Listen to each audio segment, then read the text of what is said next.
Hello, I'm Ellen Binns, coming today from Wheaton, Illinois, in the USA.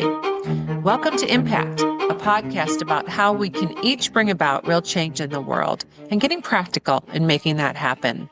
And hello, I'm Clive Johnson, coming today from just outside Cambridge in the UK. A special welcome if you're listening for the first time, and a big thank you to our new subscribers. Each week, we look at one aspect of how we can connect our hearts to offer healing for others with our collective intention, prayers, and meditation, and go behind the headlines of a critical happening in our world that needs our attention right now. In today's episode, we take one of these regular deep dives to more fully understand and tune in with something many of us may know only a little about, and see where we might hone in with our prayers and intentions. And as we record, it's April 8th, 2026. In recent weeks, the relationship between Pakistan and Afghanistan has slid into one of its most dangerous moments in years, with open fighting along their mountainous border and airstrikes reaching deep into Afghan territory. What began as a border tension has now displaced tens of thousands of people and raised real fears that a local conflict could widen into a regional crisis. As the world has its attention mainly focused on what's happening in the Middle East, this week we turn our attention a few hundred miles further east to this other major flashpoint to seek to understand what is causing the tension between the two neighboring countries. And we should mention that it is the day after the threat by our President Trump to obliterate a civilization in Iran. And we are still, I think, Clive and I were talking before we started recording to our listeners that it feels like a punch in the gut that I'm still recovering from. Yesterday was quite a tense day for so many people here in the US and I'm sure in Iran. And we don't want to let that go by, but hopefully we'll have a couple weeks of peace. Who knows? Who knows what the day will bring? This is right. It seems as though there's a breathing space again, essentially. But it's been the pattern, hasn't it? The rhetoric has just gone, well, even within a matter of hours, it changes. And so who knows whether it'll be in a matter of days. So we can pray and hold intention. Right. And we can turn our focus to Pakistan and Afghanistan and learn a little bit more about that. So, it's been a long and troubled border. To understand what's happening now, we need to step back and look at the nature of the Pakistan-Afghanistan relationship. Since Pakistan's creation in 1947, relations between these two Muslim neighbors have swung between uneasy cooperation and deep mistrust. A central fault line is the Durand Line, the colonial-era border drawn in 1893, which cuts through Pashtun tribal lands, but which has never been fully accepted by successive Afghan governments as their international boundary. For decades, the frontier has been more than a line on a map. It is home to communities tied by language, ethnicity, trade, and kinship, especially among Pashtun tribes. Cross-border movement has included refugees, traders, and families, but also smugglers and armed groups. Pakistan's efforts to fence and militarize the border since about 2017, including physical barriers, surveillance, and military deployments, have reduced some tactical vulnerabilities, but have not resolved the underlying political and ideological tensions. The return to power of the Taliban in Afghanistan in August 2021 once again challenged hopes of agreement being met on the issue. Many in Pakistan's security establishment once hoped a friendly Taliban government would help restrain anti-Pakistani militants. Instead, the picture has been far more complex. Islamabad accuses the Afghan Taliban of tolerating or sheltering the Tehreek-e-Taliban Pakistan, or TTP, a banned group responsible for deadly attacks inside Pakistan, while Kabul rejects these claims and stresses its own sovereignty. At the same time, Pakistan has tightened its stance towards Afghan refugees and undocumented Afghans, forcing mass deportations and imposing stricter border controls.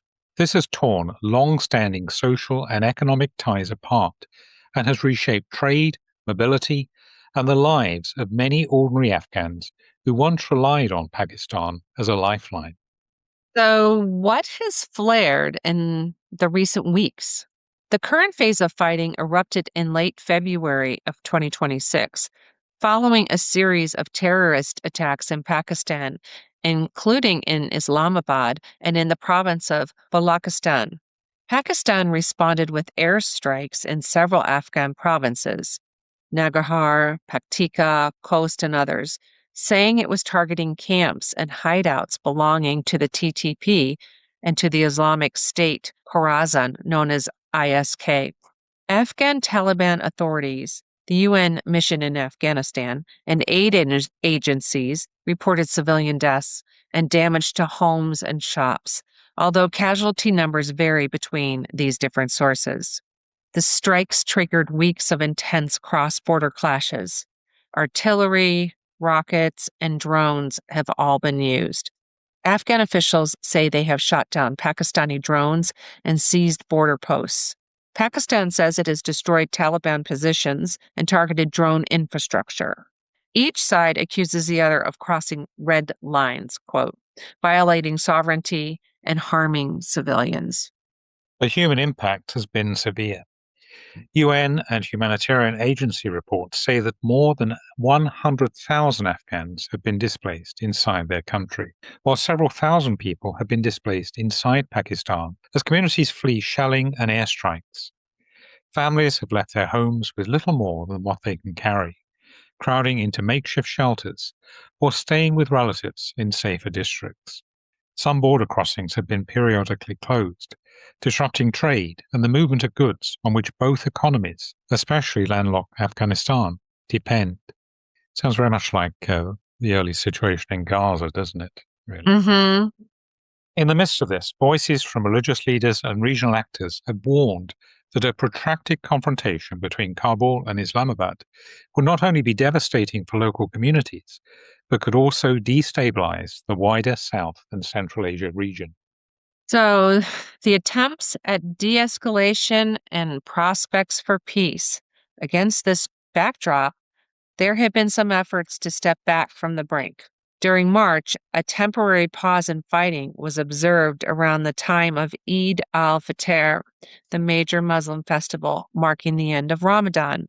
This brief truce highlighted both the depth of the conflict and the potential role of a shared faith in creating breathing space.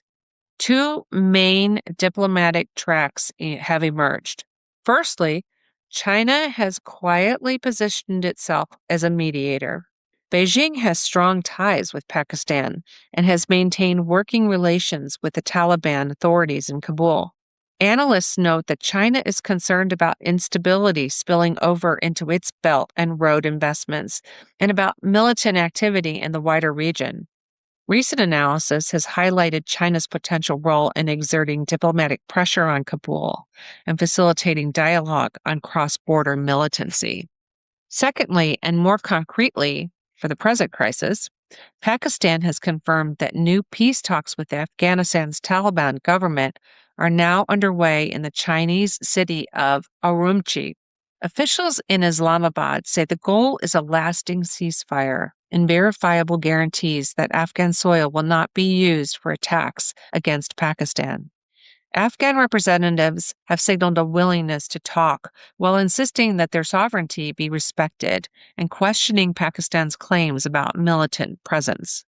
These talks are fragile. Pakistan's leadership has used strong language, at one point describing the two countries as being in open war after alleged Afghan drone attacks on Pakistani civilians. And Kabul has condemned Pakistani strikes that it says caused very high civilian casualties, including at a drug treatment center in Kabul, claims that Islamabad disputes. Trust is low, and each new incident risks derailing negotiations. There are real incentives on both sides to find a way out. Pakistan faces internal economic and political pressures and cannot easily afford a prolonged, open-ended conflict on its western frontier. Afghanistan, under Taliban rule and already subject to sanctions, isolation, and a severe humanitarian crisis, risks even deeper isolation and economic pain if fighting with Pakistan continues. For both, stability at the border is essential to trade, to the movement of people seeking work or medical care, and to any hope of rebuilding their shattered economies. Many policy analysts argue that a sustainable peace will require more than ceasefires. They point to the need for a mutually accepted framework for managing the Durand Line, balancing sovereignty concerns with practical arrangements for cross-border mobility, joint or coordinated action on militant groups with credible verification, so that neither side feels exposed to cross-border attacks. Economic and humanitarian cooperation, including more predictable trade corridors and mechanisms to protect civilians and refugees. And dialogue that acknowledges the role of ethnic, religious, and national identities in the borderlands, rather than treating the frontier as a purely military zone. None of this is easy, but it does suggest that the current talks in China, if they move beyond the immediate crisis management, could be an early step towards a broader, more inclusive process. I don't really understand all of this, to be honest with you, but I do know I have some Muslim friends, and they talked about this years ago, that I think it has something to do with the different sects of Islam, doesn't it? I mean, isn't that a piece of this? I don't know about that. It could well be. I have the impression that the main problem is a little bit like, the way borders have cut across African tribal lands, or the US-Mexico border cuts across indigenous people's land, and so on. That this was a community, a people, that the Pushtan, whose land was split in two by presumably someone sitting in an office in London at the end of the colonial period, is one of those, far too frequent in Africa and elsewhere, dreadful decisions that might have looked at the geography but not looked at the cultural and the actual way how people live, and really very, very bad decision. I know in Africa, for example, the border around the Gambia was marked out using a protractor. You used to draw a circle or semicircle. Yes. At a certain radius around each bend of the river, or a line is just drawn on a map without any sensitivity or awareness even of the people this is going to affect. So a very bad decision made decades ago, which has caused decades of suffering. Yeah. Oh boy. Not good. War is dumb. That's all I can say. Yeah. And I think, again, we're not hearing so much about this because it doesn't affect. Right. We're not reliant on oil coming through the strait to reach it. But it's clearly a very tense situation, and hundreds of thousands of people displaced, as we say, in perhaps not dissimilar circumstances to what we saw in Gaza. Well, and we're not fans. I'm not a fan of the Taliban and how they treat women. No, exactly. So I have sides, but yeah, it needs to be resolved. And it seems a little bit, not sure how ironic, but Pakistan, on the other hand, seems to be making potentially a very important peacemaking role in the dispute between Iran, Israel, and the US at the moment. They seem to be one of the few countries that's seen as an ally on both sides. Right. Very interesting. Yeah. So where might we hone in with our intention and prayers? So this is the point you might wish to bookmark to come back to as we invite you to join us in sending intention. We'll put a bookmark in the show notes as always. So just taking a moment, allow yourself to become fully present where you are, letting go of other thoughts, other distractions, taking a moment to become deeply centered and to allow your attention to go inward as we open to offering a number of suggested intentions. We will that protective light will surround Afghan refugees in Pakistan who are facing deportation, legal uncertainty, and hostility. We will for assurance and protection for those who are living with displacement, injury, and bereavement. We pray that all who have been displaced will have safe shelter, access to food, medical care, and education. We pray that Afghan and Pakistani leadership will be moved to implement policies that protect the vulnerable affected by the dispute, including keeping displaced families together and preserving the human connection based on trade, culture, and kinship that has long linked their people. We will for wisdom for the mediators and regional actors such as China who are seeking to support both sides to agree a lasting ceasefire. And we pray the leadership of the warring sides will be moved to resist the pull of escalation and find the courage to make concessions that protect life. We pray that those who have influence will have wisdom to address the deeper drivers of Pakistan and Afghanistan's long contested borders.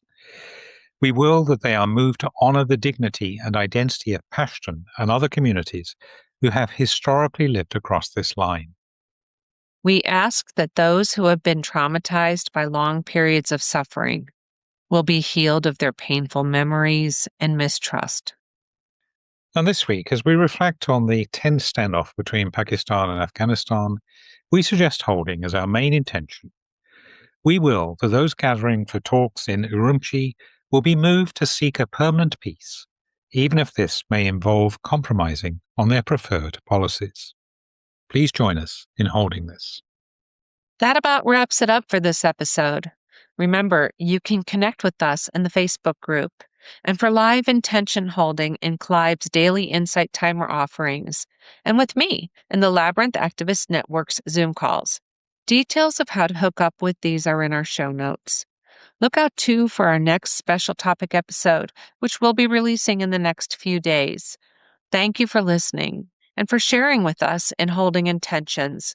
We look forward to connecting again next time. And in the meantime, thank you, go well, stay safe. And remember, we're more powerful together. Impact is presented by Ellen Binns and Clive Johnson and produced by Impact Productions. Our theme music is by Chris Collins and our logo artwork is by Auto Classic. Subscribe wherever you get your podcasts and please leave us a review on Apple Podcasts, Spotify, Audible or your favorite podcast provider. We're a non-commercial podcast dedicated to people of any faith tradition or none who yearn for healing in our troubled world. Please pass on the word so others may join us in making an impact. Thank you for listening.